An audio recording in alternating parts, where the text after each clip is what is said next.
दोस्तों, आजकल के इस फास्ट जीवन में हम कुछ इस तरह भटक जाते हैं कि हम किसी एक चीज पर फोकस नहीं कर पाते। सोशल मीडिया नोटिफिकेशन से हम आसानी से भटक जाते हैं। हम किसी भी काम को बड़े ही उत्साह के साथ शुरू तो कर देते हैं, लेकिन किसी नई और चमकदार चीज के आकर्षण में उस काम को तुरंत छोड़ देते हैं। गौतम बुद्ध की इस कहानी के जरिए आइए जानते हैं कि हम इस समस्या का हल कैसे निकालें। बहुत समय पहले की बात है। किसी गांव में एक सम्राट था। उस सम्राट के पास सब कुछ था। बेशुमार दौलत थी, अच्छी प्रजा थी जो उसका ख्याल रखती थी, उसके आदेशों का पालन किया करती थी, और वह भी अपनी प्रजा का खूब ध्यान रखा करता था। उन्हें कभी किसी चीज की कोई कमी महसूस नहीं होने देता था। कहने को तो उस सम्राट के पास सब कुछ था, किसी चीज की कोई कमी नहीं थी, लेकिन उसका मन कभी किसी एक काम पर नहीं टिक पाता था। वह जब भी किसी भी चीज को करने का प्रयास करता तो उसका ध्यान कहीं भटक जाता। इस चीज को लेकर वो बहुत चिंतित रहता था।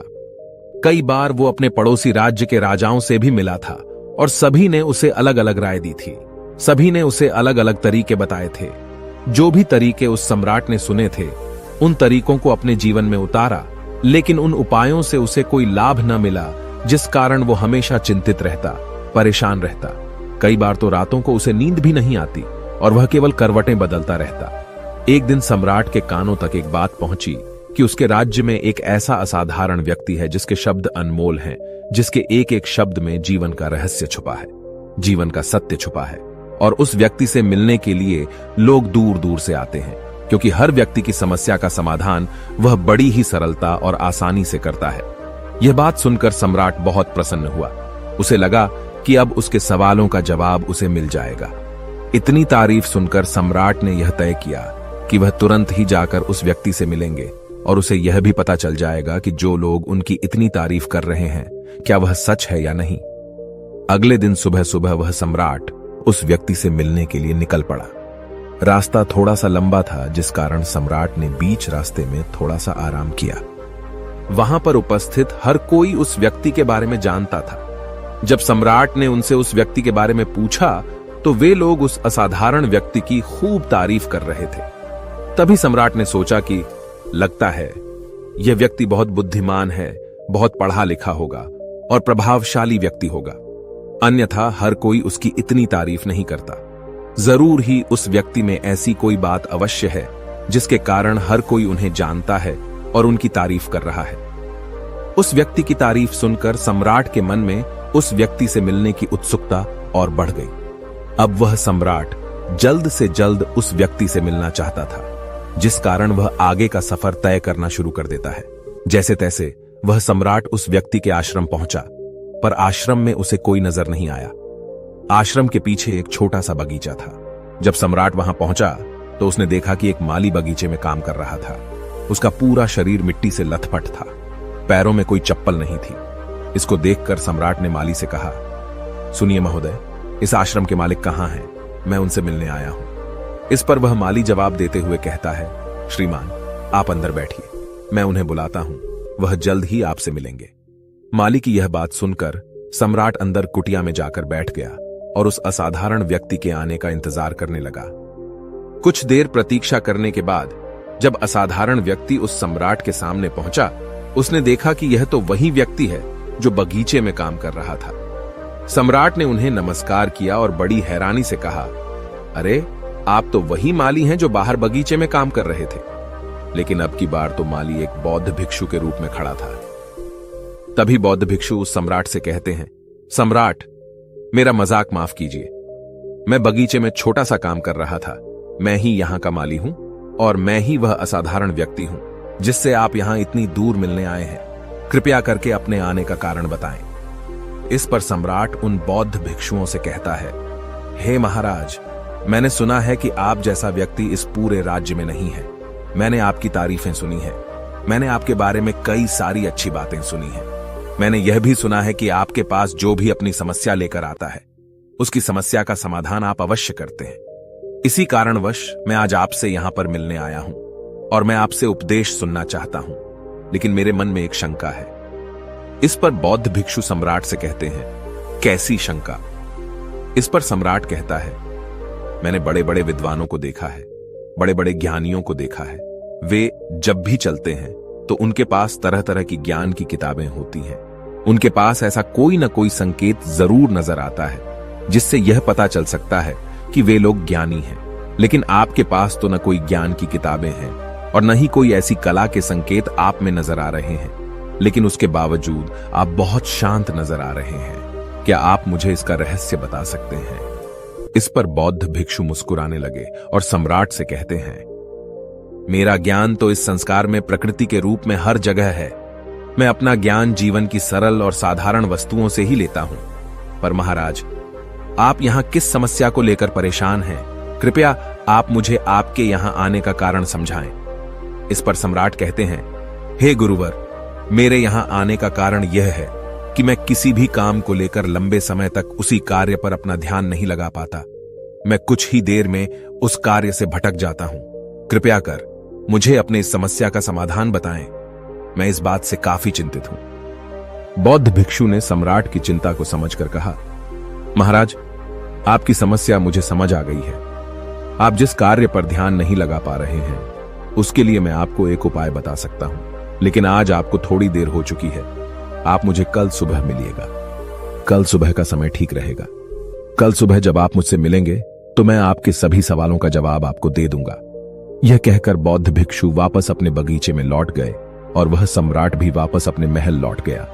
लेकिन सम्राट को रात भर नींद नहीं आई। वह बस यही सोच में लगा था कि आखिर बौद्ध भिक्षु मुझे क्या बताने वाले हैं।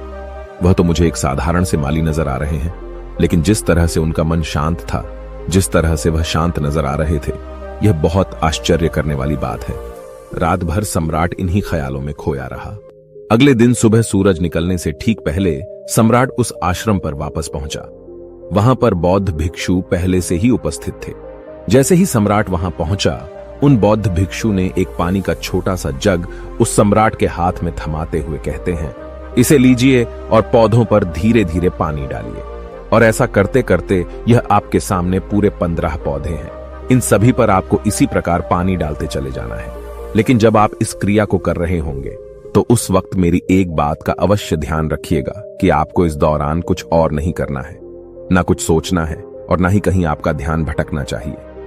आप जब इन पौधों को पानी दे रहे होंगे तो आपका पूरा ध्यान केवल इन पौधों पर ही होना चाहिए। यदि इस बीच आपके मन में कोई विचार आए तो वहीं पर रुक जाइएगा और फिर दोबारा से पहले पौधे से पानी डालना शुरू कीजिएगा। और जब आप मेरी बात मानकर ठीक इसी प्रकार इन सभी 15 पौधों को पानी दे देंगे, तब आप मेरे पास आइएगा और मैं आपके सभी सवालों का जवाब आपको दे दूंगा। उस सम्राट ने आज तक ऐसा कोई काम नहीं किया था और सम्राट को यह काम बहुत छोटा सा लग रहा था।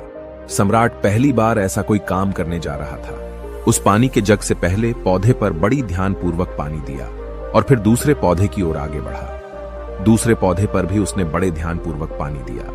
फिर उसने तीसरे पौधे पर पानी देना शुरू किया ही था कि उसके मन में तरह तरह के विचार उत्पन्न होने लगे। उसे अपने महल का बगीचा याद आने लगा, जहां पर तरह तरह के फूल थे, तरह तरह के पौधे लगे हुए थे। तभी अचानक उस सम्राट को उन बौद्ध भिक्षुओं की बात याद आ गई। यदि मन में कोई भी विचार उत्पन्न हो तो उसे फिर से पहले पौधे से पानी देना शुरू करना होगा। तुरंत ही पहले पौधे के पास वापस पहुंचा और उसने फिर से पहले पौधे को पानी दिया। दूसरे पौधे को उसने फिर से ध्यानपूर्वक पानी दिया। जैसे ही वह तीसरे पौधे पर पहुंचा, उसके मन में फिर से कई तरह के विचार उत्पन्न होने लगे। अब की बार यह सोच रहा था, पता नहीं मेरे बिना मेरे साम्राज्य में क्या हो रहा होगा। और अब की बार सम्राट को बहुत क्रोध आने लगा। उसने सोचा कि आखिर में यह छोटा सा कार्य क्यों नहीं कर पा रहा हूं। वह तुरंत ही फिर से पहले पौधे के पास पहुंचा। उसने अब की बार बड़ी ध्यानपूर्वक पहले पौधे को पानी दिया, दूसरे पौधे को भी बड़े ध्यानपूर्वक पानी दिया। ऐसे करते करते अब की बार सम्राट करीबन 5 पौधों में बहुत ही ध्यानपूर्वक पानी दे चुका था। लेकिन अब की बार जैसे ही उसने छठे पौधे पर पानी देना शुरू किया, उस पानी को देखकर सम्राट के मन में नदी के विचार उत्पन्न होने लगे और सम्राट अब बहुत परेशान हो चुका था। जितनी बार वह पौधों को पानी देने का प्रयास करता, हर बार वह असफल हो जाता। उसका मन उतना ही ज्यादा व्याकुल होता जाता और वह खुद पर क्रोधित हो जाता। सम्राट यह बात बहुत अच्छी तरह से जानता था कि वह भिक्षु उसकी परीक्षा ले रहे हैं। वह बहुत बुद्धिमान था, इस कारण उसने उन बौद्ध भिक्षुओं के सभी नियमों का पालन करना जरूरी समझा। सम्राट जितनी बार भी कोशिश करता, हर बार वह असफल हो जाता। उसका मन उतना ही ज्यादा व्याकुल होता जाता, हमेशा खुद को किसी न किसी विचार में उलझा हुआ पाता। ऐसे ही करते करते सुबह से शाम का वक्त हो चुका था, लेकिन अब तक वह सम्राट पूरे 15 पौधों में पानी नहीं दे पाया था। जब बौद्ध भिक्षु लौटकर शाम को वापस आश्रम लौटे तो उन्होंने देखा कि वह सम्राट थक हार कर बैठा हुआ है और तरह तरह की बातों में उलझा हुआ है। तभी बौद्ध भिक्षु सम्राट के पास पहुंचे और कहने लगे, हे सम्राट, मैं तुम्हारी ईमानदारी से बहुत खुश हूं। तुमने अपने कार्य को पूरे मन और लगन के साथ करने का पूरा प्रयास किया, इसलिए जो बात मैं तुम्हें बताने जा रहा हूं उसे बड़ी ही ध्यानपूर्वक सुनना और समझने का प्रयास करना। जब हमारा मन विचारों से खाली हो जाता है तब उसमें मन का असली स्वरूप नजर आता है। तब साधारण से साधारण सा काम भी हमें ज्ञान और शांति देता है। इस पर सम्राट उन बौद्ध भिक्षुओं से कहता है, हे महाराज, पर यह कैसे संभव है? मैं तो जब भी कोई कार्य करता हूं तो मन में कई तरह के विचार उत्पन्न होते हैं और मैं उन विचारों में फंस कर रह जाता हूं और वहां से बाहर निकलने का कोई रास्ता मुझे नजर नहीं आता। तभी बौद्ध भिक्षु मुस्कुराने लगे और सम्राट से कहते हैं, हे सम्राट, तुम पौधों में पानी नहीं डाल रहे थे, तुम तो जल्दी जल्दी अपने इस कार्य को बस खत्म करना चाहते थे। तुम्हारे मन में तो यह विचार उत्पन्न हो रहा था कि तुम जल्दी से जल्दी इन 15 पौधों में पानी दे दो और उसके बाद तुम मुझसे मिल सको, मुझसे अपने प्रश्नों का उत्तर जान सको। किसी कारणवश यह कार्य तुम्हें बोझ सा प्रतीत हो रहा था, मानो मैंने तुम्हारे कंधों पर एक बड़ा बोझ रख दिया हो, और यही कारण है कि तुम अपने आप को इस पल में रोक नहीं पाए। जब हमारे सामने पड़ा हुआ कार्य बोझ लगता है तो हम उसे बस जैसे तैसे खत्म करना चाहते हैं और उस काम को करते समय हम अपना पूरा ध्यान उस कार्य पर नहीं दे पाते।